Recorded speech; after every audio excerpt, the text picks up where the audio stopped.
Oh, good morning, Danny. Thank you for agreeing to this interview, mate. My magazine, Metal Temple, has never actually spoken with you before, so I'm damn well chuffed. How are things? Good, thank you. Yeah. I'm very well. Awesome. Now, admittedly, actually a relatively new fan of Cradle of Filth. God knows why it's taken me this long. 22 years later, and you guys have come out with this little treasure, Total Fucking Darkness. How exactly did this reimagining come about? Well, I believe it came about from a reignition of being friends with the co-founder of Cradle of Filth, um, our old guitarist Paul Ryan, who originally left the band between the Principle of Evil, My Flesh, and Vampire to form the Blood Divine. Literally, when the band split in half, but that's another story. Q 18 years on, and then a chance meeting involves going out, having a meal and some beers, and we just got chatting and reminiscing about stuff. And he'd mentioned that um, Neil, who ran Cacophonous Records back in the day and who put out our first two records, had done some stuff for a few projects he'd been working with, and he suggested this whole idea of maybe putting out the demo again, remastering it, recutting it vinyl wise, and finding some sort of hidden treasures, some old rehearsals, a track from the now defunct Tombstone record Goetia, and a bunch of old photos and that which we searched for and had a bit of a laugh over.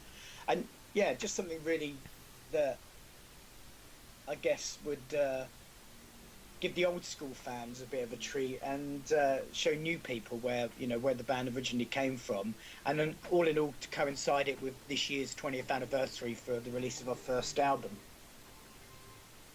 Oh yeah, actually introducing the new fans to the older stuff. I think that's actually pretty important. I typically, I often prefer the older stuff of more extreme bands. I mean, even though I really enjoyed the Manticore album, do you think it's how important do you think it is for the newer fans to hear the band's roots as much as they would any new material?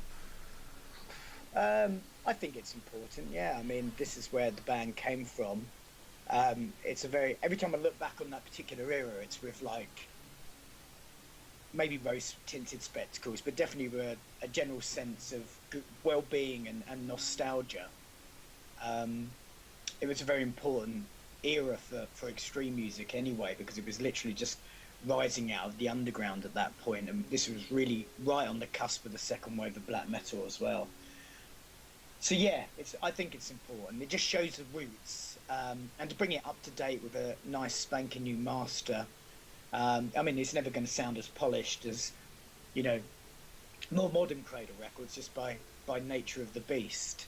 It was recorded on a four track, in a field in East Anglia. Oh yeah. But yeah, no, I find it. I think it's important. I think it's relevant as much today as it was back then. And it kind of paves the way really for the next release of Cradle of Filth, because we've already, as a band, started. We were supposed to be taking this year off, and henceforth, why this fitted quite snugly into our calendar, as it were. But since being out on tour, co-headline tour with Behemoth recently, the band have just sort of gone straight back into it, and we're already, quite a way into writing for a next record. So I think it's important as well, because it also paves the way for the future. Oh yeah, I'm sure they're rabid for new material. How goes the writing, or have you guys actually started recording for the next album yet? I hear 2015 is a lucky number. Yeah, no, it is. It's next year for sure. I mean, we've started writing. We have about 8 tracks. We'll be looking at about 20, and then you know whittling those down to 10 for the album, and four bonus tracks for extra material. We're in negotiations with a new record company as well. So it's going really well. I mean, bearing in mind that we were supposed to be taking a break, Oh we're yeah. sort of very well ahead of schedule, and the stuff is sounding. I think the reason why I think it's important as well that TFD or Total Fucking Darkness is put out and fully realised, is that the new Cradle stuff is kind of slightly old Cradle stuff. That it's old Cradle stuff with a totally new slant. It's harkening back more to the Dusk / Cruelty and the Beast era, so more intricate, more on a, you know, fast sort of Iron Maiden-esque harmonies and that, but real emphasis on atmosphere and twin guitars. Twin guitars, eh? Could this mean perhaps an introduction of a new guitarist, or are you guys gonna stick with James? Well, actually, James and Paul are both out of the equation. James because, Oh, I mean, neither of them came on tour with us. James because he's had a serious neck injury for some while, and was supposed to be going into hospital, have it after many consultations on the very morning of his operation, which was quite a serious one, where they were actually going to move his trachea and fix his spinal column. They were actually on the morning of the operation. Bearing in mind he'd been waiting for it for a couple of years, he found out from the doctor about to perform the surgery that they were going to fuse two of his neck bones together, so he refused it. So he's kind of out of the equation for even picking a guitar up for a year or so. And as for Paul, Paul moved to America. He's fully indulged in a side project. Didn't really want to come out on tour with us. Had some family issues as well. And the band kind of just grew together whilst being on the road. So we now have Richard Shaw, who's a fellow British person who resides in Derby and teaches guitar at universities. He's great. And also a close friend of our drummer, Martin's, a guy called Ashok, who also plays for a band, Root.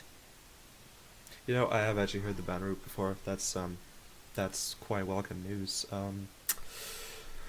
Just going back to the new material, you know, you said it's sort of going back to the old stuff. Compared to the Manticore album, what can you say about how is it different to it? Is it similar, or what can you say about It's that? hard to say, really. It's hard to generalise. I mean, at the moment we just got the music. I'd say it was faster, but more in the picking, and like I say, more dual guitar harmonies and such forth. More interesting use of keyboards as well. This is where I think it differs from previous material that we're experimenting with a lot of different strange noises and strange instrumentation. We're going to have harp on there as well. Keyboardist plays harp as well. I think it's just going to be a much more involved record because for the first time in a long while we're going to be writing as a six-piece. As a six piece, wow, good stuff, man. Um, Alrighty, I'd love to get onto the. Actually, no. Before live shows, one of the tracks on the demo, I was a little bit confused about "Splattered in Feces." Now I read, of course, Spattered, yeah, I Spattered. yeah, spattered. All right. It was a track we between our second and third demos, we actually were going to sign with a small label called Tombstone Records that were based in London. Fortunately, we didn't. Unfortunately, they didn't pay for the sessions while we recorded our Goetia record. And during the recording process, we were only allowed to take one track out as a kind of a way to sort of listen to it and see what it was sounding like, basically. And this was the only track that kind of survived from those sessions, because once they refused to pay for those sessions, then the master tapes were taped over, because obviously tape was becoming very expensive at that point. So that's the only survivor from that record. So unfortunately, it's the only survivor, but fortunately, had we remained with Tombstone Records, I think our future as a band would have been probably over or down a very shittier path. Right. Pun not intended, or is it intended? Yeah. I read that the track's actually not about shit. Can you elaborate on what it is about? I think. It's really sort of, as far as I can remember it, it's about the Protestant and Catholic faith, and I guess a little bit about the Inquisition and Torquemada and um, the witch burnings of the 15th and 16th, 17th century. Well, it's sure as hell an interesting song title for that kind of subject material. Future, on to the future, I'd like to get into the subject of live shows. Now, like you said, 2014's 20th anniversary of the first album. In terms of live shows, do you have anything special planned? Maybe an entirety show or something? I know. Well, no, because we were due to take this year off, so we we we're doing one big show in Canada at the Amnesia Okay. Rocks Festival. We've just been because obviously now, excuse me, now that we're back as a fully armed and operational unit, we've decided yes we're going to obviously do shows. So another Belgian one was confirmed yesterday, but I'm not sure what that is. We have two in England. One is like a warm up show, very low fee warm up show for Altfest, where we're headlining the metal stage, and then in October we're going to Finland, the Baltic states, and then 19 dates in Russia. And then my other band, Devilment, will be going out on tour in November, but I can't tell you what bands they are yet because I'm quite renowned for sort of cursing things by mentioning them, you know what I mean? No, yeah, that's all good. Touch wood, touch wood. Yeah, so November will be busy with my other band. And December is now penciled in for the beginning of the album, which we penciled in 3 months, because obviously you have Christmas, breaking up a little of that, and New Year's. So we're looking at a release for 2015, but 2015 is going to be a busy year for Cradle in general, because we're going to be, touring the world, be a whole slew of summer festivals, and bearing in mind that was the year that we were going to start up again, having taken a year out. We've got a load of stuff already booked in, without the fact that we will have a new record label, a new promotions company, new publicist, and on top of everything, new record label. Wow, new everything. It sure as hell sounds exciting at the very least. I just need a new brain to go along with it. I'm sure you'll be fine. Yeah, with regards to the future tours, can you talk about any plans to visit countries that the band's never played in before? I You mean, mean like New Zealand? yeah, baby, New Zealand. We always want to play New Zealand, but we just haven't had a decent enough offer. Uh, When I mean a decent enough offer, we come close, Japan, Australia, but we've never had an offer that will pay for the band to divert from our route. I mean, last year we did most of Asia and ended up in Australia. Did 5 dates there, great time. But no, we'd love to go to New Zealand. There's been talk of South Africa. We were supposed to be playing a special guest to Slayer in Turkey last year, which we haven't played, and subsequently that got banned, stopped because of the insurgents in Turkey and the riots and the government banning any gathering of people over about 10, whereas they obviously didn't want 35,000 metalheads congregating at some point oh yeah. near Ankara. There's a few places that we haven't played that we're quite eager to go out and play. It's just a case of the demand being there and the promoters wanting to bring us, because we hear all the time from people in South Africa, we hear all the time from people in New Zealand about, you got to come over here, why do you keep ignoring us? Well, there's a reason for that. It's because we have to be paid to play there, we have to be asked to play there. Yeah, it's never been a case of being ignored. I mean, it's not ever been the band's fault. I am actually aware of a promoter. I wouldn't be surprised if at some point they come out with a decent offer. I mean, they brought Behemoth here last year, and that was basically a sellout. So, hell, I might even put a word in for you at some point. Well, that would be good, because next year we're planning to go back to Australia, and of course you have to kind of cross-collateralise. Oh yeah. To fly all the way to New Zealand for one show is not financially viable. I mean, the flights alone and the visas, flights, blah blah blah. You're talking more than the gig's worth just there. But Oh yeah. when you combine that with, you know, um, Australian tour, a Japanese tour, Thailand, you know, that sort of thing, Taiwan, then you know it's a pleasurable kind of interlude and something that we're very much looking forward to.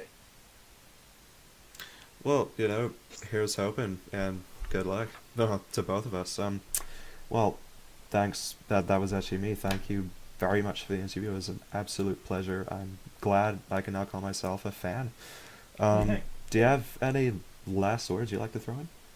Um, well, just to make people aware that Total Fucking Darkness is going, you know, obviously has all the bonus material and artwork, and there's still a limited edition, um, which was limited strictly to 666 copies worldwide. I think there's about 100 copies of that left, which is sort of gatefold, double marble etched, spattered vinyl, two coloured vinyl. Um, that's available from Maudgrim Records. But other than that, Amazon and most record stores be um, stocking TFD. But people can check out our Facebook page because that seems to be like the media choice at the moment, and it's quite a good platform to launch things off because you know I like writing and I can post stuff on there all the time, and we've got great artists and photographers that work around the band, so we get to highlight their stuff at the same point. So that's probably the best place to check up on any news concerning Cradle of Filth. Excellent. I will make sure I do that. Well, again, thank you very much, and good luck for the future. Cheers, man. Thanks ever so much. Okay. Cheerio. Bye Bye. bye.